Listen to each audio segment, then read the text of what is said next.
पंचम वर्ग कक्षा के छात्र भैया बहन आज गुणों का सम्मान कहानी को अभिनय द्वारा प्रस्तुत करने जा रहे हैं।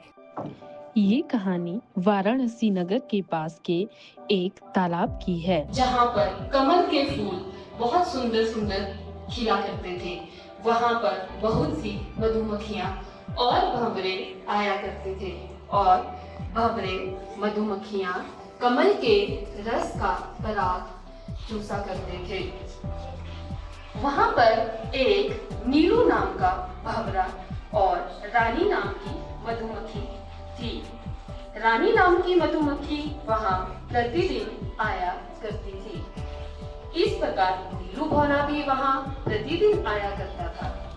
दोनों एक दूसरे को आते जाते उठते बैठते देखा करते थे। धीरे धीरे वे दोनों आपस में भली भांति परिचित हो गए। वे घंटों घंटों बैठे कमल का रस चूसते और मौज मस्ती करते रहते थे। जैसे ही सूरज डूबता नीलू फूलों से उड़ जाता, क्योंकि उसका घर बहुत दूर था, उसे बहुत दूर जाना होता था। मधुमक्खी को तो ऐसी कोई विवशता नहीं थी। तालाब के पास ही किसान की एक झोपड़ी थी। पेड़ पर रानी ने अपना घर बना रखा था। किसान भी रानी को बहुत प्यार करता था।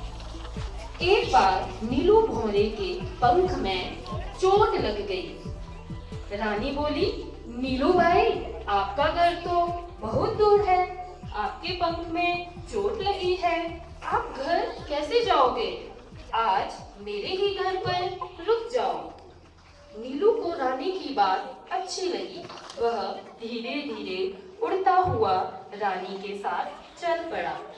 रानी का घर वृक्ष की ऊंची डाल पर था। नीलू वहां उस ऊंचाई तक नहीं उड़ सकता था। रानी बोली, आप यहाँ पेड़ के नीचे बैठो, आराम करो, मैं आपके लिए मीठा शहद लेकर आती हूँ।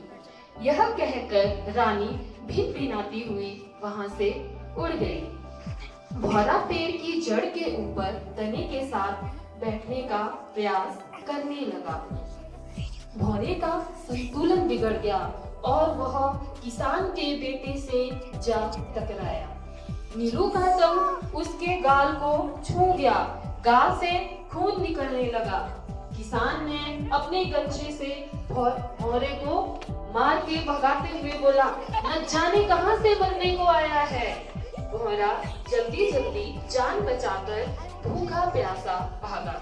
उसे बहुत दुख हुआ। सोचने लगा, मैं जहां जाता हूँ सभी उसे भगाते हैं, मारते हैं और स्वयं बचते हैं। कोई मनुष्य उसे प्यार से नहीं देखता, बातें नहीं करता। भौरा निराश होकर तालाब के पास ही वृक्ष पर सो गया। दूसरे दिन जब रानी मक्खी वहां आई, वो बोली, श्रीमान जी, आप भी खूब है। कल हम आपके लिए खाना लेकर आए और आप हमें नहीं मिले। नीलू भौरे ने दुखी मन से कल की सारी घटना सुना दी कि कैसे उसे किसान ने मारा, कैसे उसने किसान के बेटे को काटा। अब क्या था? नीलू ने दुखी मन से पूछा, रानी, मुझ में और आप में बहुत समानता है।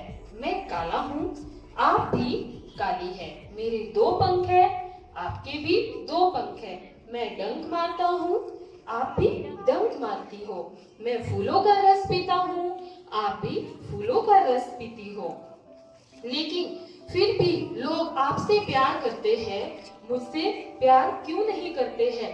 मैं तो देखने में भी इतना सुंदर हूँ, फिर भी लोग मुझसे प्यार नहीं करते। आप तो देखने में भी सुंदर नहीं हो। अब मुझे आप बताओ कि किस कारण सभी लोग आपको प्यार करते हैं?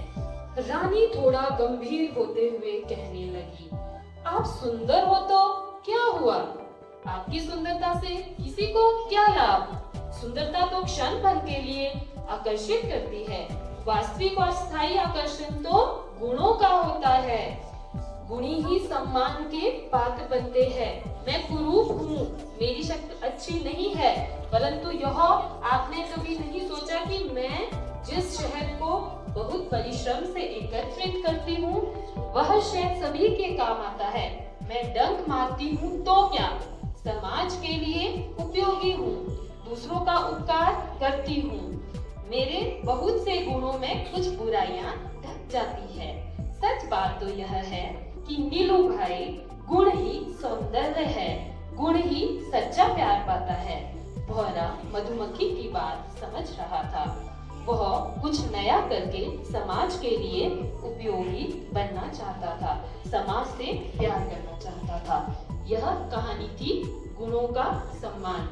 इस कहानी से हमें यह शिक्षा मिलती है कि हमें हमेशा गुणों का ही सम्मान करना चाहिए। हमें किसी की सुंदरता देखकर, किसी की कुरूपता देखकर उसके गुणों को नहीं परखना चाहिए। कोई कुरूप व्यक्ति, कोई कुरूप वस्तु भी गुणी हो सकती है। धन्यवाद।